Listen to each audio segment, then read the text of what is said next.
화요일 아침 외신 브리핑의 김희욱입니다. 오늘 우리는 화요일 아침이지만 미국은 이제 이번 주 첫 거래를 마감했는데요. 오늘 미국 증시의 상승을 보니까 조금 분한 마음이 듭니다. 에스피리토 사태로 인한 증시 급락은 거의 사기 수준의 정말 말도 안 되는 하락이었다는 생각이 자꾸 들어서 그런 것 때문에 분한 건데요. 다우지수 보면서 좀 말씀드릴까요? 일단 오늘 또 한 번 거의 사상 최고치에 근접을 했고요. 보시다시피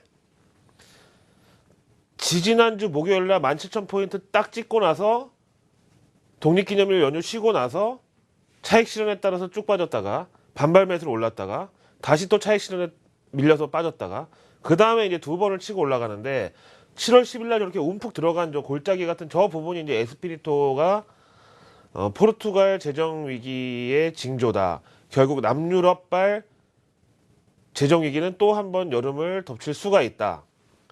지금 보니까 진짜 아무것도 아닌 건 시장 반응으로는요. 이런 게 좀 분하다는 건데요. 미국은 저렇게 반등을 했는데 우리 같은 경우는 이제 뭐 어제 어차피 월요일에는 항상 나침반 없는 항해를 하기 마련이다 보니까 금요일날 에스피리톤이 포르투갈 우려니 이런 것 때문에 뺐던 거에 한 3분의 1 정도를 겨우겨우 이제 만회하고서 마감을 했고요. 그러면 이제 오늘 다시 에스피리토라는 이런 악재인지 사기인지 어쨌든지 그 이슈가 적용되기 전 지수대로 복귀를 해야 맞죠. 이제 그게 이제 겨우 2,000포인트 정도 턱걸이 되는데 어제 올랐으면 얼마나 좋습니까? 우리가 좀 이제 글로벌 시장을 좀 선도하면 안 되겠습니까? 어제 미리 이제 에스피리토 사태는 사실상 그렇게 큰 악재가 아니었다. 과장됐다 해서 미리 올리고 그 다음에 미국 증시 밤에 또 오르면서 역시 우리가 맞았구나 하고 오늘 아침에 또 한 번 추가 상승 노리면 얼마나 좋은 시나리오겠어요. 근데 글로벌 악재에 초민감한 이 한국 증시의 이 체력 부진을 어제도 좀 여실하게 드러냈고 지난 금요일 같은 경우는 진짜 제가 뭐 속았다 분하다고 말씀드릴 정도로 이제 그런 정황이 나왔죠. 결국은 이제 이런 걸 이기려면 이제 지식과 경험밖에 없는데 일단 미국 증시 좀 업종별로 보면서 말씀드릴게요. 오늘은 누가 봐도 그야말로 전형적인 강세장의 특징이었습니다. 금융, 기술, 그 다음에 에너지, 제조 이런 경기 민감주들이 대표적으로 상승을 했고요. 그 다음에 이제 가장 전형적인 경기 방어주라고 하는 유틸리티만 유일하게 오늘 하락한 하루였거든요. 물론 지난주 에스피리토 사태로 오랜만에 한번 하방 세력들 공매도, 풋 포지션, 숏 포지션 이런 것들이 이제 시장을 누르려고 하다가 안 되니까 이제 결국 숏 커버링으로 오늘 다 상승으로 환매수가 나왔다고 볼 수도 있겠죠. 외신들의 이 미국 시장 마감 브리핑 제목을 보면은요, 에스피리토의 애자도 안 나옵니다. 블룸버그에서는 17,000포인트 재탈원했다. 특히 오늘 중소형주가 랠리를 나타냈다라고 얘기하고 있죠. NBC 뉴스에서도 다우지수가 또 한 번 사상 최고치에 근접을 했다.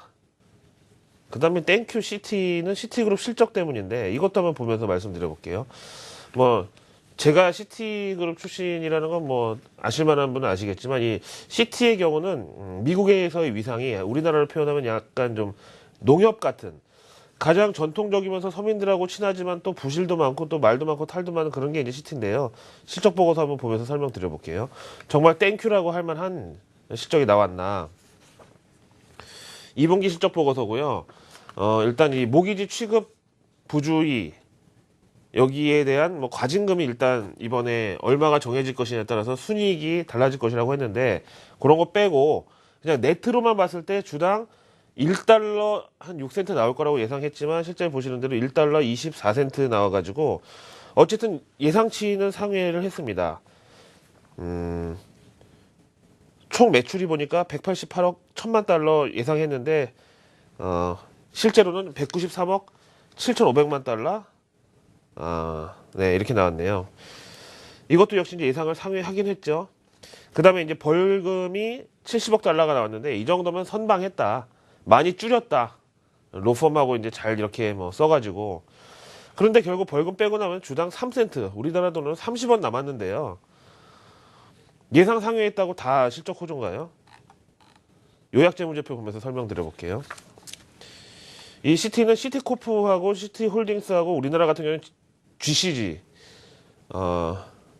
글로벌 컨슈머 그룹 이런 걸로 나눠지는데 전체 매출을 보시면은요, 이제 전년 동기 대비로 봐야죠. 실적은 토탈이 마이너스 6%로 나왔고요.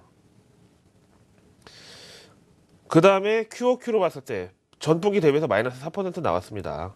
실적 줄어들었고요. 그 다음에 이제 밑에 지역별로 좀 볼 것 같으면 북아메리카 연율로 마이너스 3% 나왔죠. 중동 지역 마이너스 10%, 라틴 아메리카 마이너스 1%, 아시아 마이너스 8%. 법인 영업은 무려 마이너스 69%가 나왔어요. 누가 봐도 지금 실적 왕창 깨진 건데 이게 무슨 실적 호조인가요? 이게 무슨 다우지수 세 자릿수 상승 요인이고 땡큐 시티입니까? 결국은 지난주에 시장을 하방으로 내리누르는 핑계로 삼았던 에스피리토 사태랑 똑같은 이제 성분의 재료다. 다시 말하면 오늘 그냥 시장 올리려고 시티그룹의 저런 헤드라인 넘어만 약간 지금 예상을 상회한 거를 실적 호조라고 그냥 대충 떼우고 넘어갔다. 이제 그런 식으로 봐서 물론 이제 지난 에스피리토의 속은 뭐 저도 분한 마음이 있지만 이런 시티의 실적을 보고 이걸 또 명백한 호재고 이번 주에 이제 줄줄이 대기하고 있는 미 금융주들의 실적이 전부 다 좋게 나올 것이라고 예상한다는 것도 어떻게 보면 상당히 좀 근시안적이라고 생각할 수가 있죠. 그래서 내일 걱정은 내일로 이건 뭐 노래 가사에도 있는 거지만 그런 면에서 일단 오늘 시티그룹의 실적 호조는 보시다시피 좀 어떻게 보면 좀 뻔한 약간 좀 이 포장된 재료긴 하지만 그래도 어제 우리나라 증시 이제 마음껏 못 올랐잖아요. 지난 금요일 하락분을 오늘까지 이제 이틀 연속으로 반등 주면서 그대로 되돌림을 해야 맞는 거고 그것도 못하면 이제 제대로 된 시장도 아니죠, 사실은. 앞에서 말씀드린 그런 이제 마이너스 플러스의 어이없는 이제 요인이 발생을 했다는 거고요. 그 다음에 오늘 다우지수 S&P 500 지수 추가 상승의 1등 공신은 사실 골드만삭스도 일조를 하긴 했습니다. 골드만삭스에서 S&P 500 지수를 연말 목표 지수로 2050까지 봤어요. 코스피를 S&P 500 지수가 넘어간대요. 참 어이가 없는 일이죠. 거의 코스피 지수의 반토막 정도에서 출발한 S&P 500 지수가 이제 코스피를 넘어가려고 한다. 사실 S&P 500 지수 2050이면은요, 코스피가 최소 2500에서 700은 가야 아주 그냥 수학이 아닌 산수로 봤을 때 맞는 수치인데 참 부럽기도 하고 뭐 어쨌든 그런 상황입니다. 그러면 골드만삭스에서 어떤 연유로 무슨 근거로 저렇게 봤냐면은요, 지난 3번의 금리 인상 사례를 이제 들었는데 이때도 역시 지금하고 비슷하게 불경기가 와서 연준이 적극적인 양적 완화로 통화량을 시중에 풀어주고 나서 이제는 다시 걷어들일 때가 됐다 해서 정상화하자고 했던 금리 인상 시기였는데 1994년 2월 그 다음에 99년 6월, 2004년 6월 이렇게 3번의 케이스를 봤을 때 금리 인상 전에 12달 평균 17% 플러스가 나왔다. 이건 어떻게 보면 이해가 되죠. 지금처럼 출구 전략이라는 게 눈앞에 있긴 하지만 그래도 금리 올리기 전까지는 마음껏 위로 당기자. 그런데요, 금리 인상을 하고 나서 12개월 평균도 플러스 6%입니다. 그러니까 생각보다 이 유동성이라는 게 금리 한번 올린다고 쫙 빨아들이는 뭐 진공청소기 같은 그런 게 아니라는 거고요. 금리 인상을 전후로 1년, 후로 1년. 어쨌든 증시의 이런 이 상승 탄력과 관성은 유지가 된다라는 거예요. 이런 거를 근거로 해서 S&P 500 지수가 2050까지 뻗을 수 있다. 이렇게 예상을 한 거죠. 그래서 지금 이제 뭐 그 재료 자체는 기정사실화 됐죠. 연준의 출구 전략, 금리 인상, 뭐 다 같은 표현인데 여기에 대해서 이제 시기의 문제일 뿐이지 증시에 있어서 당장의 악재는 될 수가 없을 것이다. 이런 식으로 이제 리포트가 나온 거죠. 다음 내용 보시죠. 에스피리토 사태는 그럼 이제 완전히 잊어도 되느냐? 그건 아니고요. 여름 장세에 있어서 이제 아주 좋은 뭐 황색 신호등 이제 이런 게 될 수가 있다는 건데요. 노무라 증권에서는 에스피리토가 결국 디폴트에 갈 것이라고 합니다. 1억 달러의 론을 지금 상환하지 못하면 그렇게 될 것이라는데 이 구조를 보니까요. 이제 유로존 은행들의 이제 이 차입 구조, 그다음에 자금 조달 이 경로 이런 거는 좀 우리하고는 많이 좀 다르거든요. 지금 보시면 결국은 리페이먼트 이게 다시 재상환을 못할 경우에는 디폴트가 갈 것이다. 노무라 입장에서는 오늘 같은 날 이것이 참 리포트를 시기도 중요한데 잘못 맞춰서 냈나 생각할 텐데 이제 저런 가능성이 있다는 거는 월가에서도 인정을 하지만 그럼에도 불구하고 미국 증시는 다 올랐잖아요. 어떤 게 또 여기에 방어선의 역할을 했나, 어떤 게 지원군 역할을 했나. 오늘 바로 마리오 드라기 총재 연설인데요. 이제 뭐 여러 가지 얘기를 했습니다. 지금 화면 보실까요?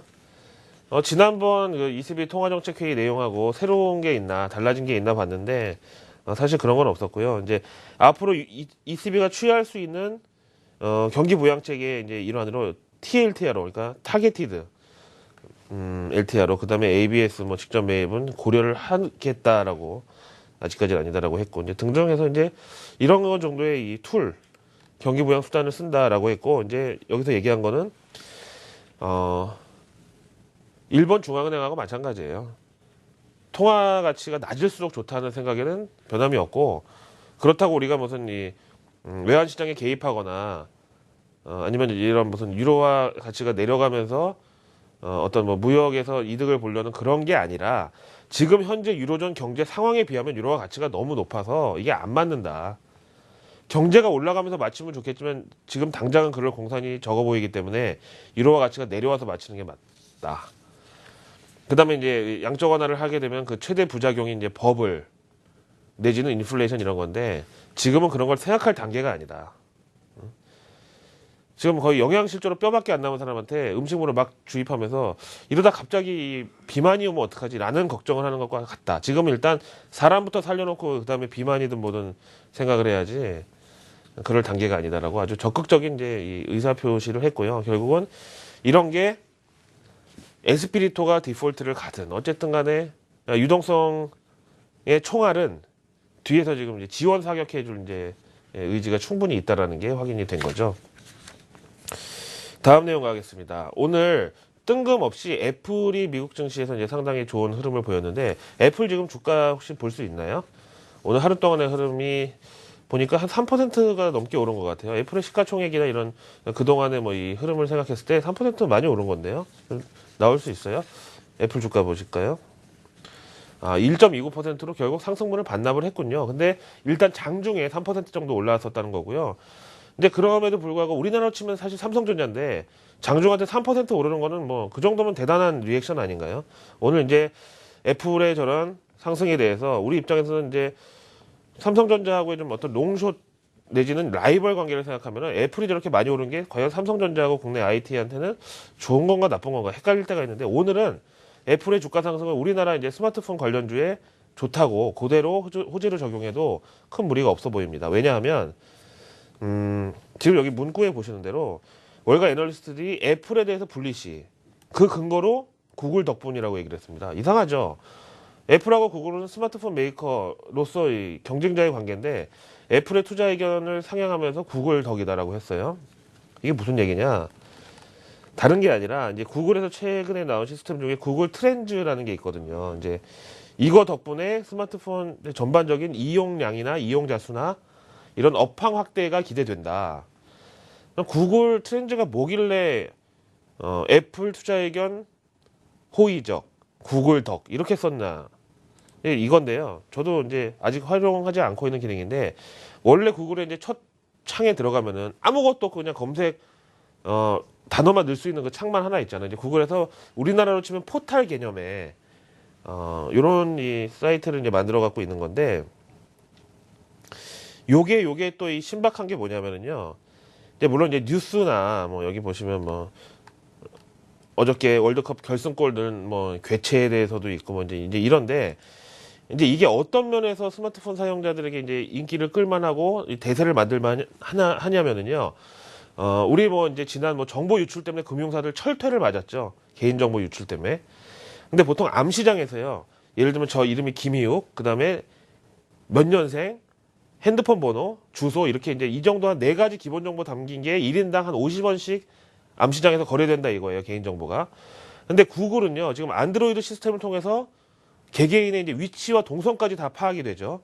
거기다가 지금 여기 이제 이 떠 있는 이거는 예를 들어서 제가 차를 바꿀 때가 돼가지고 현대차가 좋으냐, 기아차가 좋으냐, 쌍용차가 좋으냐 검색을 한 번이라도 한 기록이 있으면 저 사람의 니즈가 뭔지를 정확하게 이제 반영해가지고 그야말로 이제 그거를 구글의 애드워드 시스템이라고 하는데 진짜로 맞춤형 광고 내지는 맞춤형 이런 기사를 띄운다는 거고요. 그런 차원에서 앞에서 말씀드린 개인정보가 이제 기본적으로 한 건당 50원이라고 했을 때 물론 구글이 갖고 있는 방대한 클라우드 서비스 용량 이런 걸 뭐 당연히 비용은 든다고 해야 되겠지만 구글이 갖고 있는 거는 저 개인에 대해서 어떤 데 관심사가 있는지 그다음에 이 사람이 동선은 어딘지 뭐 여의도에서 일을 하고 밥은 뭐 광화문 가서 먹는지 어디 이런 것까지 전부 포함한 엄청난 고급 정보가 여기 이제 활용될 수 있다는 거예요. 그래서 구글의 이제 이 트렌즈가 결국은 이 스마트폰 사용자들한테 나쁘게 얘기하면 중독성, 좋게 얘기하면 굉장히 의존도를 높여주는 그런 대세로 자리를 잡을 것이다. 이렇게 내다보는 거죠. 그래서 구글이 사실 그동안 포털로서의 이런 이 창을 만들지 않은 거는 뭔가를 좀 아끼고 있었구나. 한 방에 쏘려고요. 그게 이제 엄청나게 방대하게 모아놓은 개인의 이런 정보들, 관심사 이제 이런 거에 대한 거를 이번에 집대성해가지고 바로 이제 이 트렌즈라는 걸로 만들어놨구나. 이제 이런 거를 볼 수 있죠. 그러면 이제 우리나라 입장에서는 애플 올랐다고 해서 삼성전자나 무슨 LG전자에게 있어서 롱숏으로 떨어질 거라는 기대보다는 이런 거에 대한 이 기대감을 우리도 공유해야 옳고, 그다음에 애플 뭐 부품주들도 이제 우리나라 관련주들, 스마트폰 관련주들 좀 많이 있는데 그런 차원에서 이거는 좀 업황을 공유해 볼 수 있는 이슈다라고 봐야 되겠죠. 뭐 제가 구글 광고하는 건 아니니까요. 방송 끝나고 한번 들어가서 자세히 좀 보려고 합니다. MSCI 한국지수 마지막으로 보실까요? 마지막이라고 표현했지만 이번 주 첫 지수가 나왔고요. 일단 65점 초반대 정도는 돼야지 코스피 2000포인트에 대한 정당화 내지는 인정하는 시각을 볼 수 있는데 어제 한 1% 정도 빠진 거에서 3분의 2 정도를 만회했고요. 이것도 역시 이제 좀 약간 후반형의 차원으로 봐야 되겠지만 일단 에스피리토 사태 전에 코스피가 2000선에 있다가 에스피리토 때문에 일이 망가졌고 어제 0.4를 만회했으니까 이 정도의 0.6% 정도의 오늘 추가 반등으로 2000포인트까지 회복은 일단 한다라고 적용하면 타당할 것 같아요. 여러 가지 내용 다 함께 보셨습니다. 외신 브리핑 화요일 순서의 김희욱이었습니다.